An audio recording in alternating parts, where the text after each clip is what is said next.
네, 오늘 주신 하나님 말씀은 신약성경 베드로전서 1장 1절에서 2절까지의 말씀입니다.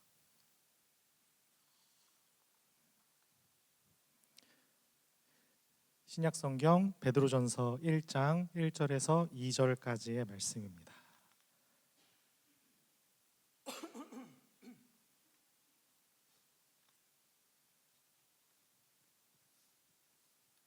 제가 대신하여 봉독해 드리도록 하겠습니다. 예수 그리스도의 사도 베드로는 본도, 갈라디아, 갑바도기아, 아시아와 비두니아에 흩어진 나그네 곧 하나님 아버지의 미리 아심을 따라 성령이 거룩하게 하심으로 순종함과 예수 그리스도의 핏부림을 얻기 위하여 택하심을 받은 자들에게 편지하노니 은혜와 평강이 너희에게 더욱 많을지어다. 아멘. 할렐루야. 네, 우리 말씀을 나누도록 하겠습니다. 제가 아침에 항상 이동을 하는 이렇게 코스가 있는데요.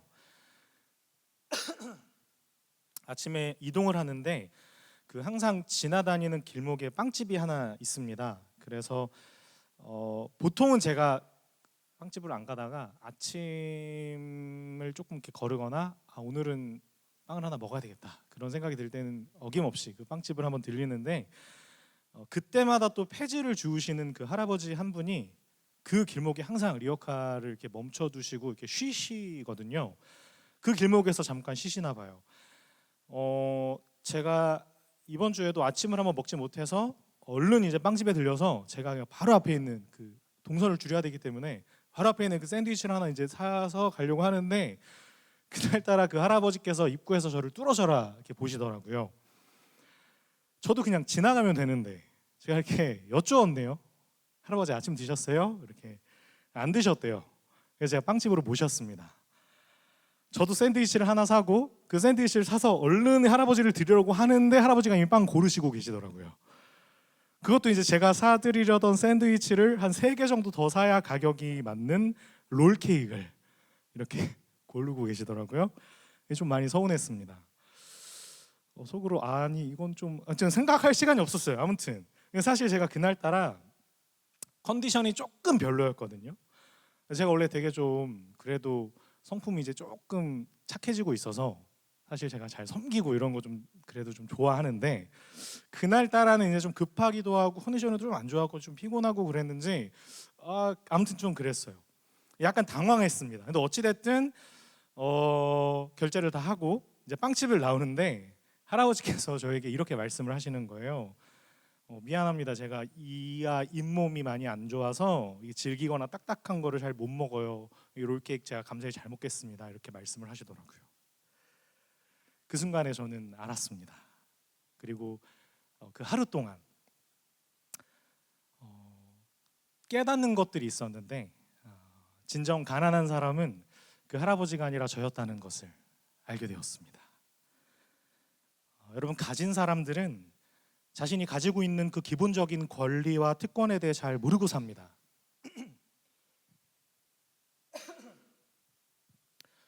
그조차도 누릴 수 없는 이들의 삶이 어떤 것인지 사실 짐작조차 하기 어렵기 때문이거든요. 안타까운 상황은 대개는 안타까운 선택을 낳는 거더라고요. 결핍이나 상실감 이런 것들이 주는 힘과 압박은 참 무서운 것 같습니다. 제가 남은 학기 동안 여러분과 함께 좀 나누고자 하는 하나님의 말씀은 베드로전서입니다. 이전 그 황규민 교목 목사님 통해서 선보되어진 말씀 중에 그 베드로를 향한 소명의 회복을 명령하신 그 하나님의 음성을 통해 저는 좀 계속 확신했습니다.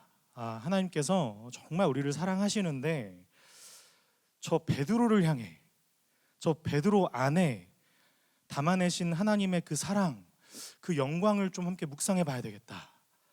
그렇게 제가 다시 펼쳐든 이 성경의 어떤 묵상 주제는 이 베드로 전후서가 되었는데요. 저 개인적인 여러분, 베드로서시는 우리가 보통 알고 있는 로마서나 에베소서, 빌립보서, 골로새서, 데살로니가후서 같이 어떤 특정 지역, 특정 교회에게만 보내는 것이 아니라 여러 곳에 흩어져 있는 소위 이 성경의 표현대로 하자면 나그네와 같은 이들에게 보내는 편지입니다.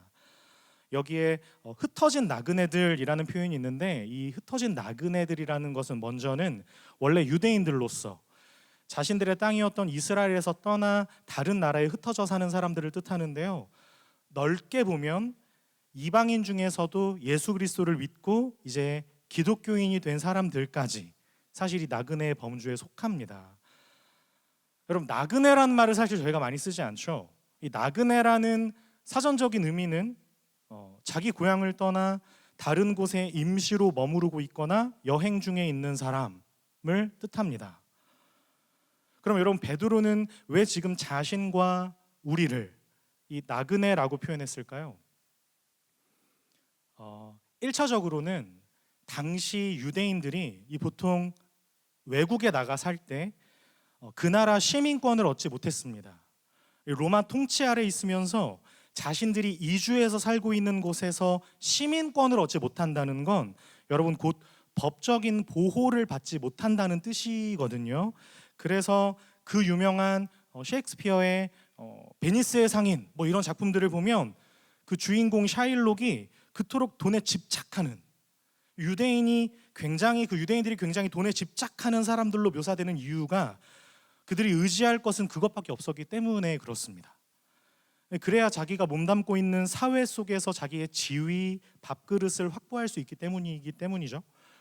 두 번째, 이 나그네로 칭하는 까닭은 지금 유대인들의 현실적인 정황이 사실상 우리의 실제적인 정황이기도 하기 때문입니다. 우리 모두가 직시해야 하는 현실인데요. 저 유대인들로서 가지는 가슴 아픈 현실만이 아니라 본질적인 의미로서 우리가 예수님을 믿고 따르는 자녀가 되었음에도 우리가 하나님 아들, 딸들인데 오히려 그것으로 인해 이 세상에서 이 사회생활을 하는 것이 좀처럼 쉬운 것이 아니라는 것을 우리 모두 깨닫습니다. 오늘 우리 인도자도 그런 멘트들을 하는데 이 예수 그리스도를 믿음으로 살아간다라는 게 참 만만치가 않죠. 처음에는 분명 저 사람이 이상한 거라고 생각했고 처음에는 정말 저들이 잘못됐다고 생각을 했는데 이 하루 이틀 살다 말 삶이 아니더라고요. 살다 보니까 내가 이상한 것 같아요. 이렇게 해서는 죽도 밥도 안 되는 것 같고 사실 오히려 내가 이상한 사람이 맞아요. 하나님만 좀 잘 믿으면서 섬겨보려 했는데 마음처럼 쉽지 않은 것이 신앙생활입니다. 그리스도인이라고 하기는커녕 인간답게 살기에도 넉넉지 않은 현실, 저 흩어져 내몰린 유대인들 그리고 저와 여러분에게 이 편지가 그래서 도착해 있는 것입니다.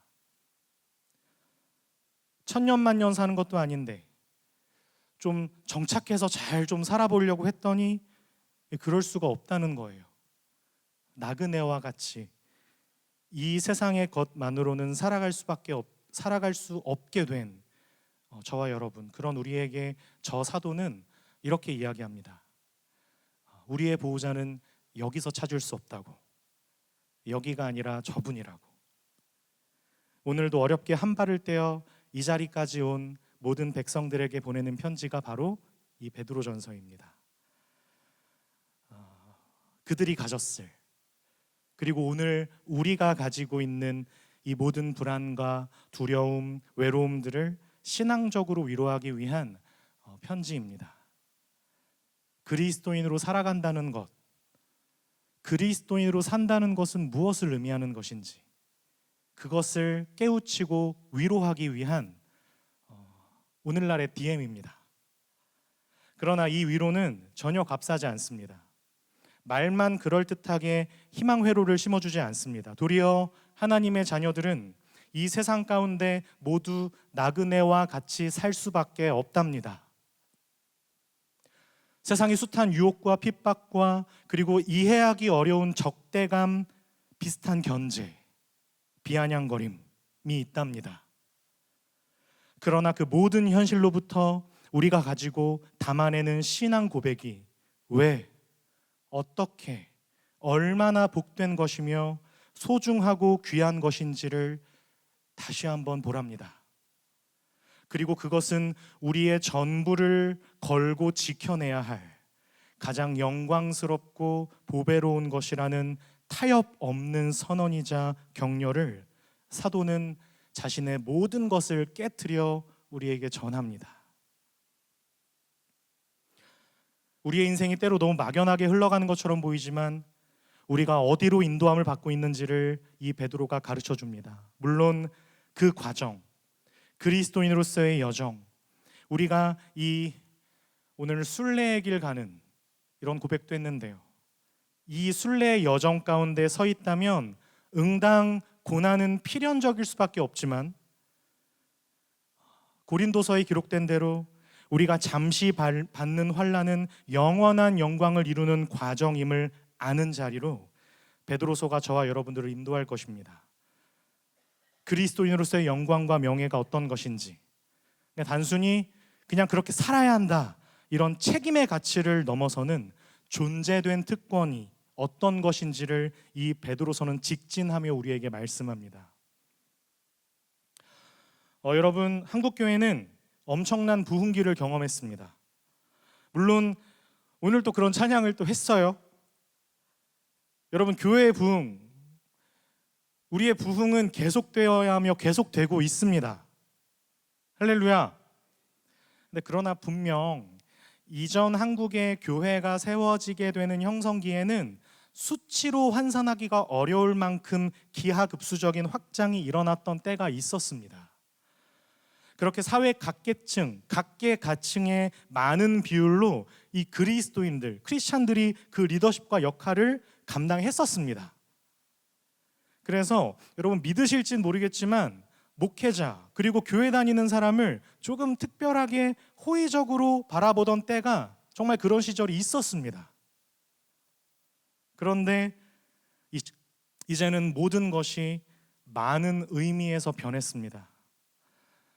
여러분, 사회적, 경제적으로도 이제 안정기에 접어들며 사람들이 점차 여러 의미에서 이기적인 관점을 가지고 시대와 사람과 현실을 바라보기 시작했고, 인생의 가장 중요한 목적은 저마다의 자유와 행복이 되어 세상의 가장 커다란 가치는 웬만하면 돈, 그럼에도 돈, 사실 결국엔 돈인 시대와 사회가 되었습니다. 그렇게 오늘날까지도 여러분, 자본주의라는 것이 이 사회를 견인하고 있습니다. 여러분, 자본주의가 이 사회를 조직하게 되어버린 그런 시대가 되었기 때문에 여러분, 그래서 기독교인들에 대해서 이제는 더 이상 어떤 특별한 눈으로, 호의적인 눈으로 볼 수 없게 돼버린 것이 사실입니다. 오히려 유별나고 특수한 집단이 되었죠. 여러분, 오늘날 자본주의 영향에서 우리 그리스도인들이라고 자유로울 수는 없는 노릇이기 때문에 여러분, 이전 세대들은 신앙적 핍박 아래 목숨을 거셨다지만 오늘날 우리 세대는 자본 앞에서, 돈 앞에서 마주한 현실의 어떤 현실적인 핍박 아래 그것을 어떻게 다루며 싸워야 하는지조차 갈피를 못 잡고 도리어 자본주의 앞에 신앙과 인격을 팔게 되는 일들이 속수무책으로 벌어지기 시작하게 되면서 이제는 앞뒤도 맞지 않는 표리부동한 존재와 집단이 되었습니다. 우리 기독교인들이요. 이제 더 이상 그리스도인들이 어떻게 좀 세상 앞에서 착하고 예쁘게 보일 수 있을까를 고민하는 것으로는 근본적인 해결책이 되지 않는 우리가 그런 현실과 시대 앞에 서 있습니다. 예전에는 세상 앞에서 교회가 이것도 하고 저것도 했지만 이제는 세상이 이것도 잘하고 저것도 더 잘합니다. 여러분, 그래서 우리가 회복해야 할 변별력은 다른 것에 있지 않다는 것에 우리가 빨리 관심을 가지고 알아채야 하는데요. 그리고 사실 이것은 시대에 맞춘 고민으로서의 해결 방안이 아니라 원래 이것이 기독교의 가장 중요한 가치입니다. 여러분, 그것은 바로 존재 가치입니다. 우리의 눈을 들어 우리가 가는 길이 예수 그리스도께서 가신 길이었다는 것을 우리가 똑똑히 볼 수 있어야 합니다. 우리가 가는 길이 예수님께서 가신 길이었다는 것을 볼 수 있어야 합니다. 여러분, 이것은 세상이 알지 못하는 길입니다. 우리가 가진 믿음, 여러분께서 가진 믿음이 영광되고 귀한 까닭은 그 믿음 자체가 완전한 소망이며 능력이기 때문입니다. 이 세상을 통해서는 사실 확인하고 확인받을 수 없는 가치, 여러분, 사실 그래서 나그네입니다. 이 부분을 우리가 좀 잘 해결하지 못하면 많은 경우 성도라는 이름을 가진 순결한 우리가 그리스도의 신부가 되었음에도 마라나타 아멘 주 예수여 속히 오시옵소서, 우리가 이렇게 고백을 하는 순결한 신부가 되었음에도 양다리를 거칠 것 같은, 양다리를 걸친 것 같은, 제가 방금도 이렇게 막 뭘 보다가 무슨 막 얘기를 하는, 이렇게 자기 어떤 주장을 막 하는 그런 하나의 공영 방송인데, 어떻게 해야 불륜을 알아챌 수 있는지를 어떤 여자분께서 막 이렇게 설명을 해주시더라고요.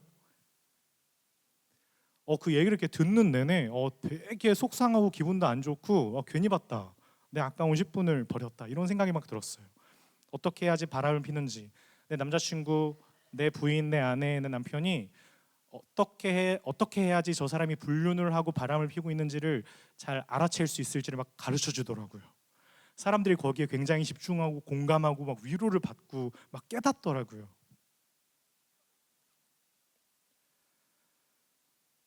여러분, 우리 또한 양다리를 걸친 것 같은 이중적인 신앙생활을 사실 할 수밖에 없습니다.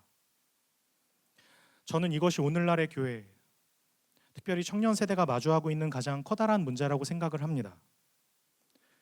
주일 내는 그리스도인이지만 사실 또 주일도 요즘엔 아니에요. 그냥 이렇게 예배 시간에는 그리스도인 같이 보이지만 평일에는 그냥 나인, 교회의 교회다움, 그리스도인의 그리스도인다운 분명한 정체성을 이렇게 좀 외면하는 듯한 이중적 삶이 오늘날 교회와 청년 세대의 가장 큰 위기가 되어 있는 것 같습니다. 그런 의미에서 여러분과 제가 사사기의 한 인물, 한 대목을 좀 다루었었는데요. 모든 능력을 가지고도 아무것도 하지 못했던 삼손, 그것이 꼭 오늘날 저와 우리 세대의 자화상인 것 같았습니다. 그러나 사랑하는 나사렛 다음 세대 여러분, 그 처절한 사사기가 끝이 납니다. 하나님께서 그 어둡고 더러웠던, 그 안타까웠던 사사시대를 종결하십니다. 하나님께서 사사시대를 종결하셨듯이 우리 인생 가운데서도 하나님의 뜻을 밝히 깨달아 그분을 마주하며 걸어가는 그런 참된 그리스도인들로 정말 다시 세워져가는 우리 모두가 되기를 간절히 빕니다. 여러분, 그런 의미에서 오늘 본문 말씀, 이 인사말은 아주 재미있거든요. 여러분, 함께 다시 한번 베드로전서 1장 1절을 보도록 하겠습니다. 1장 1절 함께 읽습니다. 시작. 예수 그리스도의 사도 베드로는 본도, 갈라디아, 갑바도기아, 아시아와 비두니아에 흩어진 나그네에, 여러분 분명해졌어요. 나그네들, 이방 지역 여러 곳에서 흩어져 살고 있는 나그네들, 여러분 이 그리스도인들에게 편지를 하는데, 여러분 여기서 아셔야 할 사실이 하나 있습니다. 원래 여러분 지금 이 시대 때 편지를 쓰는 법이 있거든요. 이 편지를 쓰는 법은 발신자와 수신자에 대한 지위가 그 발신자나 수신자 중에 그 지위가 좀 더 높은 쪽, 그 높은 쪽에 조금 더 많은 비중을 실어서 편지를 씁니다. 무슨 말이냐면 당시 대표적인 사례로 제가 로마 황제 티베리우스의 편지의 머릿 인상말을 좀 인용해 보려고 하는데요. 이 로마 황제, 당시의 황제였던 티베리우스가 알렉산드리아에 보낸 편지의 일부를 제가 한번 읽어드릴게요. 티베리우스가 이렇게 편지를 처음 인사말로 씁니다.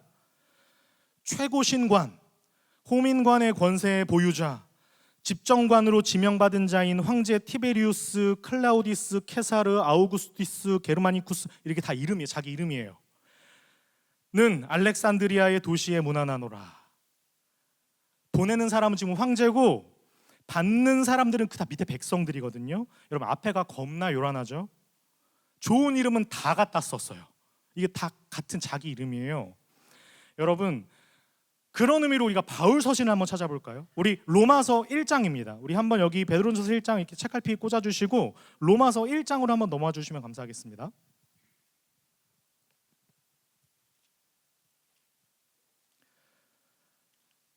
신약성경 로마서 1장 1절에서 7절까지인데요. 저 한 절 여러분 한 절 교독해보도록 하겠습니다. 로마서 1장 1절에서 7절까지 제가 먼저 읽습니다.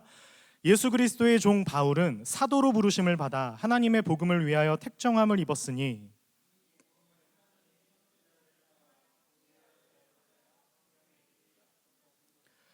그의 아들에 관하여 말하면 육신으로는 다윗의 혈통에서 나셨고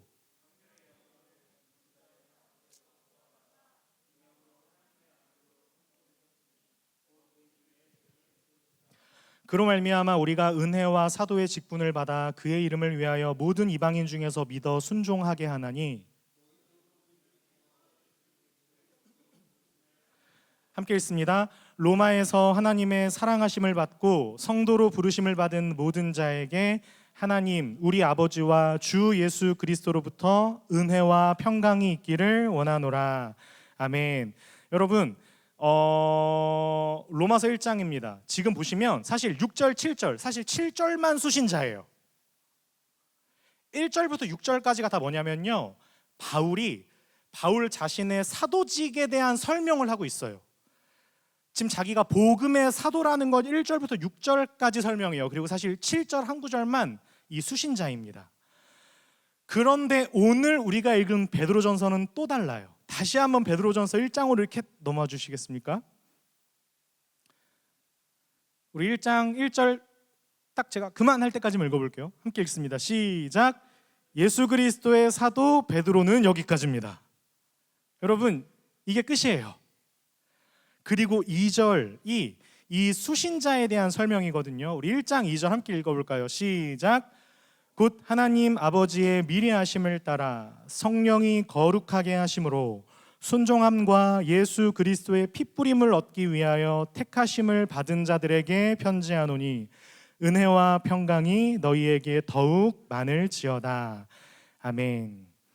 여러분 수신자에 대한 설명이 훨씬 더 깁니다.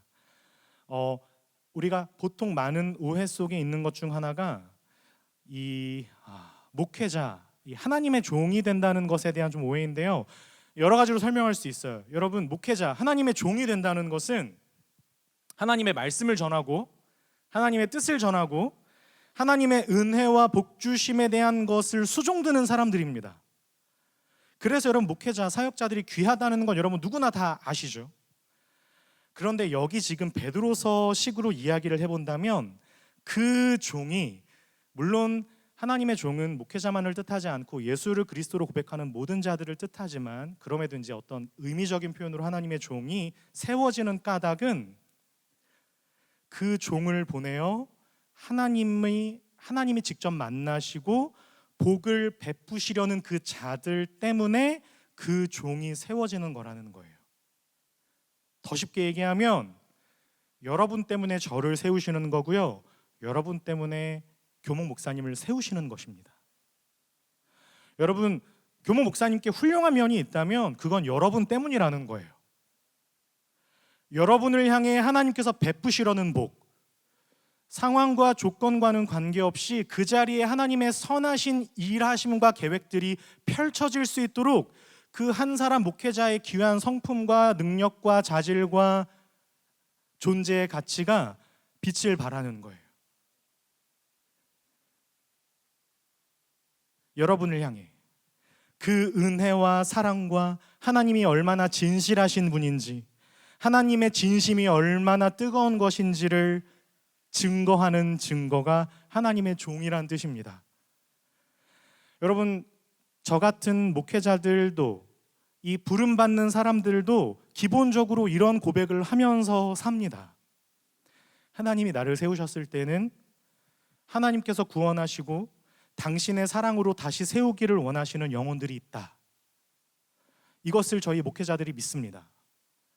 사실 그걸 모르고 목회자로 사는 사람은 저는 한 사람도 없다고 생각합니다. 다시 말씀드리면 여러분 하나님께 예배를 드리며 아니면 어떤 공동체에 속하여 그 목사님과 교제를 하고 함께 살아갈 때 우리 목사님 참 좋다, 이렇게 끝나시면 안 된다는 거예요. 하나님께서 나를 찾아오셨구나. 하나님이 지금 나에게 말씀하시는구나. 하나님께서 나에게 지금 깨우치기를 원하시는구나. 여러분, 이 사실이 예배의 자리와 함께 교제하고 나누는 그 모든 자리로부터 대면되어야 합니다. 그것을 위해 목회자를 세우셨습니다. 그리고 오늘 베드로전서 여기 인사말에서도 확인할 수 있는 대목입니다. 미리 아심과 택하심. 여러분, 무슨 뜻일까요? 미리 아심과 택하심, 이건 하나님께서 시작하신 일이라는 뜻입니다. 뭐가요? 여러분이 이 자리에 앉아 계신 사실이요, 여러분이 저를 만나게 된 사실이요, 여러분이 교목실에 들어가게 된 사실이요, 여러분이 여러분의 교회와 여러분의 자리로부터 하나님의 사람들과 함께 세워지게 된 까닭이요. 하나님께서 부르셔서 여러분 하나님의 자녀가 되셨고, 여러분을 위하여, 여긴 일단 저희만 있으니까 저와 황규민 목사님을 준비시키셨고요, 여기까지 저희를 인도해 오셨고요, 우리를 통하여 여러분 하나님을 더 알아가시며 그분 앞에 서게 되는 것입니다. 지금 그러한 설명입니다. 여러분, 기독교 신앙에 있어서 하나님이 시작하셨고 하나님이 이루어 가신다는 사실을 아는 것은 굉장히 중요합니다. 여러분, 이것은 어떤 우리의 의지나 우리의 열심과 갈망을 중요하지 않게 여기도록 하는 게 아니고요, 우리를 향하신 하나님의 계획과 약속과 그 신실하신 사랑, 여러분, 이것이 저와 여러분의 신앙과 믿음에 가장 우선되어야 하는 가치라는 뜻입니다. 내가 어떻게 살다 보니까, 어떻게 하다 보니까 여기까지 내가 왔구나, 이게 아닌 거예요. 여러분, 저와 여러분, 여러분이 예수 그리스도를 따르며 믿음으로 살아내 보려고 하며 견디고 싸우며 걸어온 것 맞지만, 그것으로 시작했거나 여러분 그것을 지켜내셨거나 그것으로 버텨온 것만이 아니라는 거예요. 하나님께서 우리와 함께 하시며 하나님이 붙드시며 우리 인생의 낮에는 구름 기둥으로, 우리 인생의 한 밤과 같은 시간 속에는 불 기둥으로 우리를 완전히 쓰러지지 않도록, 넘어지지 않도록, 그 의복이 헤어지거나 발이 부르트지 않도록 그분이 인도하셨고 그분이 이루어 오셨습니다. 그래서 저는 강조하고 또 강조하길 원합니다. 왜 강조하길 원하냐면 사실 저와 여러분에겐 믿음이 없기 때문입니다. 여러분, 내가 이렇게 느끼고 있을 때에는 신실하셨고 내가 그렇게 느끼지 못할 때에는 멈추시는 그런 하나님이 아니십니다. 여러분, 그래서 사사기도 있습니다. 여러분, 사랑은 감정이 내용이 될 수는 없습니다. 여러분, 감정이라는 것은 사랑의 한 부분을 설명하는 너무 중요한 가치이지만 감정이 내용은 아닙니다. 여러분, 도리어 내 감정은 깨지고 내 마음은 무너졌지만 손을 내미는 것이 사랑입니다. 시들시들해졌다고 이 마음을 설레게 해줄 수 있는 사람을 다시 찾는 걸 우리는 사랑이라고 하지 않습니다. 여러분, 자녀가 말을 듣지 않는다고 성질이 나서 버릴 수는 없습니다. 무슨 말이에요? 여러분, 믿음이란 내 확신과 내 고백 이전에 내가 누구를 믿느냐의 싸움이기 때문입니다. 여러분, 내가 얼마나가 아니라 내가 누구를 믿고 있는지가 먼저 가장 중요합니다. 우리는 이 현실 한복판에서 나그네로 살아갑니다. 나의 집이 없고요, 나의 기업이 없고요, 이 사회 속에서 내 스스로 나를 온전히 지켜낼 어떤 것도 가지지 못한 불안과 외로움과 고통 속에 우리가 사실 서서 살아갑니다. 여러분, 그게 좀 어려운 말로 인간의 실존입니다. 아무리 많이 내가 좋은 것을 먹어도 끝나지 않습니다. 아무리 좋은 것, 아무리 좋은 곳을 가봐도 끝나지 않습니다. 지금 제 주변에도 좋은 곳에 갔는데 빨리 오고 싶대요. 벗어날 수 없는 현실이라는 게 있고요. 채워지지 않는 갈증이 있습니다. 그건 누구를 만나고 어떤 공동체에 가도 완벽하게 채워지지 않습니다. 여러분, 그렇게 무엇을 얼마나 먹느냐의 가치는 누구와 먹느냐를 넘어설 수 없다는 사실 앞에 우리가 섭니다. 여러분, 심지어 이제는 내 입에 넣지 않고 너의 입에 넣어주어도 배고프지 않다는 것을 배우는 자리에도 서게 됩니다. 내 마음을 끌어안지 못하고 너의 마음을 부둥켜 안아도 외롭지 않게 되는 법을 찾게 됩니다.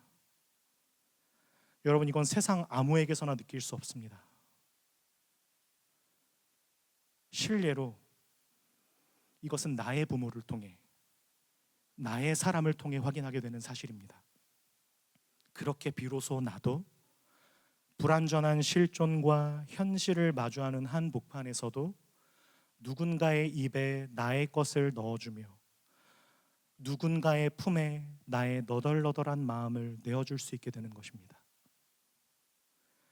여러분, 하나님을 믿는다는 건 이와 같습니다.